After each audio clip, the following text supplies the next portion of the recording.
Yutok to lolo. Yutok to lolo. Gina, yutok to lolo. Dali, dali, dali. Matututo man ako nung magsalita ng English. Oh, bihit gamay ka nga ng lolo.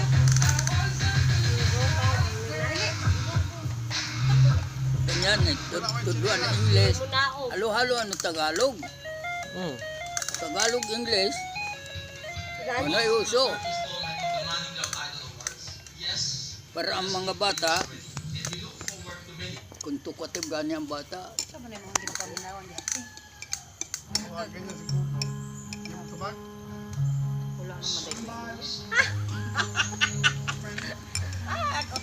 alam mo kung bakit ako nagtatali ng ulo? Naman. Sakit ang ulo ko. Kades Manila des tay. Kadto sa din lakaw sa Lolo. Mura nga. Sarado lang tindahan. Imo nagsangkit.